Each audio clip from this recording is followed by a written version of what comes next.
हरियाणा प्रदेश में भी और पंजाब प्रदेश में, जम्मू कश्मीर, हिमाचल, उत्तरी राज्य जितने भी हैं, इनमें पिछले काफ़ी समय से वर्षा काफ़ी हो रही है और इस वर्षा के कारण से बहुत इलाकों में पानी भर गया, बाढ़ आ गई है और मैं समझता हूँ शायद पिछले 40 वर्ष का ये रिकॉर्ड टूटा है। और ऐसे अवसर पर सब लोगों का एक दायित्व बनता है, चाहे वो सरकारें हों, चाहे संस्थाएं हों, कि आम जनता की सहायता के लिए सब आगे आए।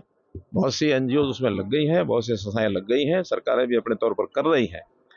कल मैं पंजाब के कुछ क्षेत्र में गया था, मुझे पता लगा कि बहुत ज़्यादा नुकसान वहाँ हो रहा है। और आज हरियाणा सरकार की ओर से जो अभी मैं चंडीगढ़ से आया हूँ, तो दोनों प्रदेशों को, पंजाब को और जम्मू कश्मीर को 5-5 करोड़ रुपए की सहायता हरियाणा सरकार ने आज भेजने का फैसला किया। शाम तक वो पैसे पहुंच जाएंगे। और भी वहाँ से पूछी जा रही है आवश्यकता कि हम अपने हरियाणा के लोगों को तो संभालेंगे ही, लेकिन वहाँ चूँकि नुकसान ज़्यादा है पंजाब में, जम्मू कश्मीर में, तो वहाँ पर भी और सहायता की ओर से जो वहाँ से अपेक्षा की जाएगी उसको हरियाणा पूरा करेगा। मेरी होम मिनिस्टर साहब से बात हुई है, वो भी केंद्र सरकार की ओर से आज प्राइम मिनिस्टर साहब वापस लौट आए हैं, तो प्राइम मिनिस्टर साहब, एचएम साहब उनसे बात करेंगे और शाम तक मुझे लगता है कोई ना कोई सहायता केंद्र सरकार की भी, और इन प्रदेशों में जो बाढ़ग्रस्त एरियाज हैं उनको तुरंत पहली किस्त जैसे होती है आवश्यकता के लिए भेजेंगे।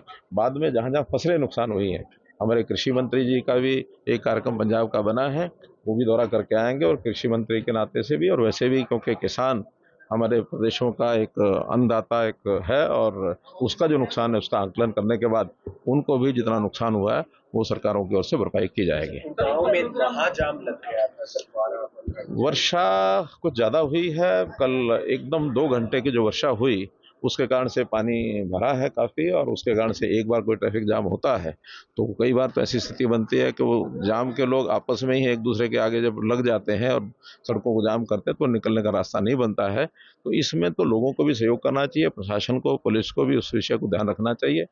लेकिन ऐसी जो स्थितियां बनती हैं उस समय जनता को भी समझना चाहिए कि आज हम गाड़ी को कम निकालें, और बहुत से और साधन हैं, मेट्रोज हैं, बाकी से सब हैं, और जिस काम के बिना काम चल सकता है उस काम के लिए भी हमको अपने घर से ही रह करके काम करना चाहिए। मैं पिछले दिनों में स्वयं अपनी गाड़ी से नहीं आता रहा हूँ, बल्कि ट्रेन का सहारा मैंने लिया। मेट्रो इसलिए भी होती है कि ट्रैफिक जाम की जो व्यवस्थाएं होती है उससे हम बच सकें। तो इसमें एडमिनिस्ट्रेशन को अपना काम करती है, जनता को भी सहयोग करना चाहिए ताकि ये समस्या आगे ना आए। जो ऐसी चीज़ें हैं जिनको लंबे काल के लिए विकास के नाते जो काम करने हैं वो सरकार सब कर रही है, चाहे वो रोड्स हैं, चाहे फ्लाईओवर्स हैं, और चाहे मेट्रोज हैं। सड़कें चौड़ी करने का काम है, लगातार हमारे सब विभाग लगे हैं। जैसे जैसे आवश्यकता पड़ेगी वैसा वैसा सब काम करें।